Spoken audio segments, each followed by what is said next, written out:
আসসালামু আলাইকুম বন্ধুরা, আমি সম্রাট রিয়াজ খুলনার দিক থেকে আপনাদের লগে কথা কইতেছি।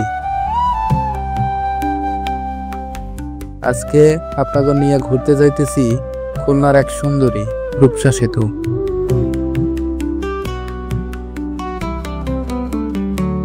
এই সেতু খুলনার লাইফ লাইন। এই সেতু দিয়ে কত মানুষ আর কত বাহন যাতায়াত করে, কত গল্প, কত স্মৃতি।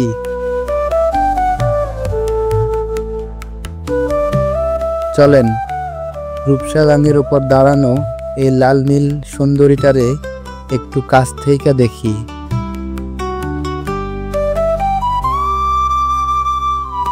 আগে মানুষ পন্টন দিয়ে নদী পার হইতো। সকাল সন্ধ্যা জট, ভিড়, ঝামেলা সবকিছুই ছিল।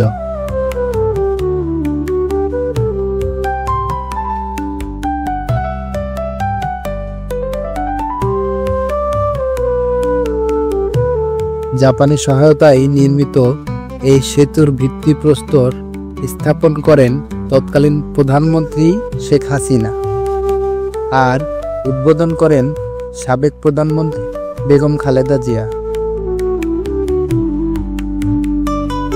ব্যবহারে আসে 21শে মে 2005 সালে।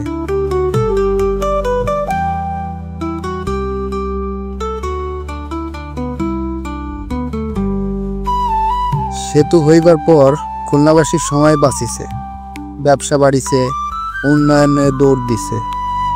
সত্যি কথা, রূপসা সেতু খুলনার শ্বাস।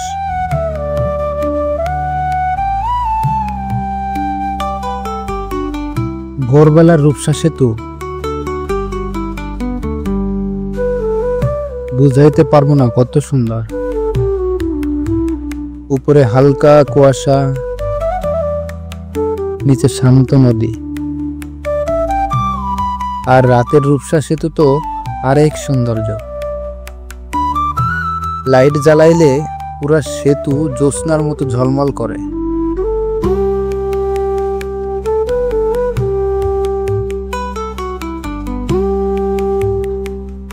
শুক্রবার আর ঈদের দিন মানুষ ছুটে আসে এখানে বেড়াইতে।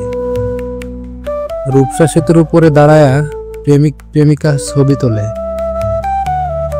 পরিবার ঘুরতে আসে, বাইকাররা থামে, কেউ কেউ শুধু বাতাস খাইতে আসে।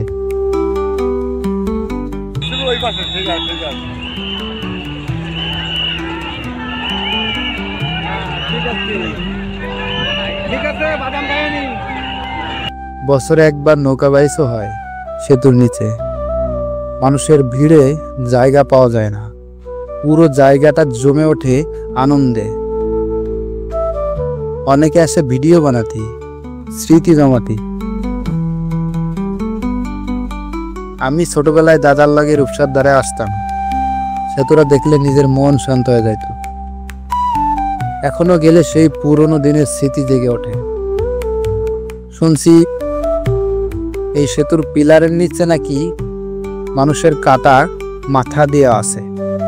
সত্যি কতটুকু জানি না, কিন্তু গল্পটা খুলনাবাসী সবাই জানে।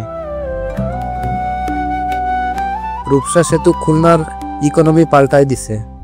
দিগলিয়া, তেরোখাদা, রূপসা, বটিয়াঘাটা সব এলাকায় এই সেতুর কারণে আরো কাছে এসে গেছে।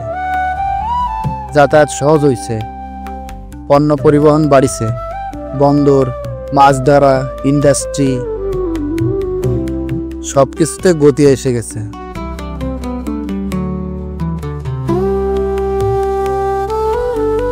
রূপসা সেতু খুলনার মানুষের কাছে শুধু একটা রাস্তা না, একটা ইমোশন। বন্ধুরা, এটাই ছিল আমাকে ছোট্ট রূপসা সেতু ভ্রমণ। খুলনার ভাষায় আপনাগুলোকে কথা কইতে আমার খুব ভালো লাগে। আগামীতে খুলনার আরো জায়গা, মানুষের গল্প, জীবনযাপন সবই আপনাকে দেখাবো। ভালো থাকেন। খুলনার ছেলে সম্রাট রিয়াজ, পাশে থাকেন। আল্লাহ হাফেজ।